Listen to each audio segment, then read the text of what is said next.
September 4th, 2009. Actually, it's the 5th because it is past 12. It's 12:45 on September 5th. Hello, Saturday. Anyway, I am in my old room in Davenport, Florida.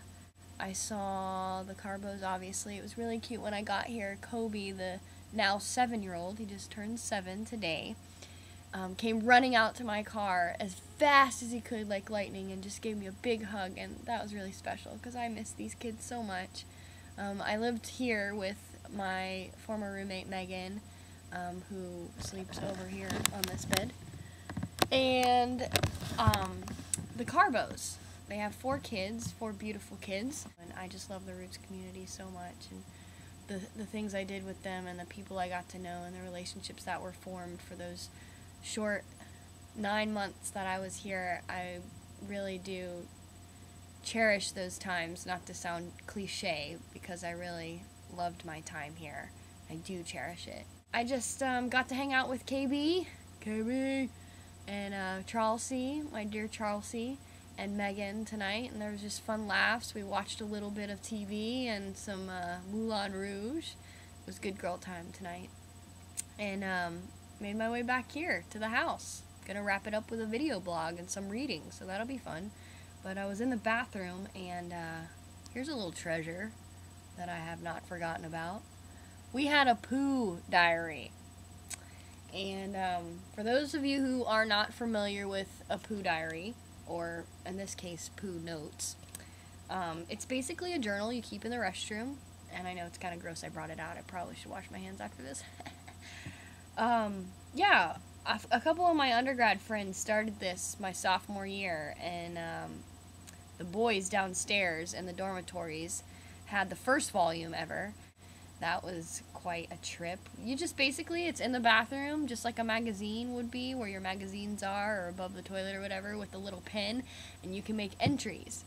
And we strongly encourage people not to make entries about poo, because that gets old, and you know, you are in the bathroom, everybody's mind's on it. Come up with something original, people, you know. I led you on there, didn't I? I'm not reading anything from the poo diary.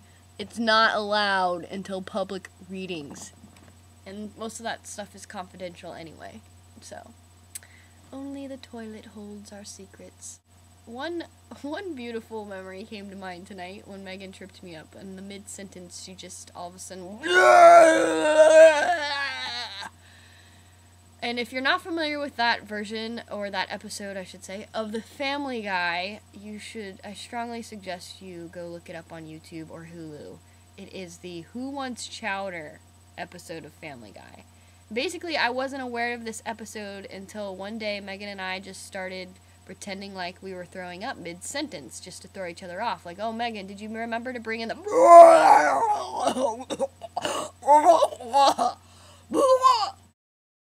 About 10:30 that night, started getting a little nauseous. I really did feel like I had some sort of a flu or a virus coming on. And sure enough, at about 3 a.m. that night, I started violently vomiting. And Megan was kind of in a deep sleep. She kind of woke up, and she's thinking to herself, why is Mary throwing up? Why is Mary joking again? I'm trying to sleep. And sure enough, I was truly ill and proceeded to throw up for the next 3 days almost. It was a 24-hour bug, and then it went away. And Megan got it the next night, threw up all night. We were in fetal position on the floor for hours and hours. And then I got it again the day after.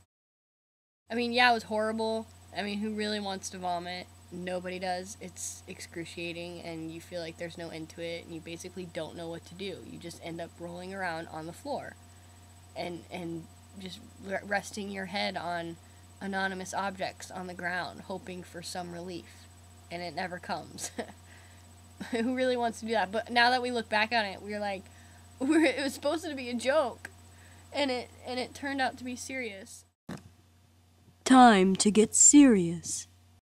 God taught me a lesson today that generosity brings so much freedom, and just to know that some small act of kindness can be such a big blessing for somebody else is humbling.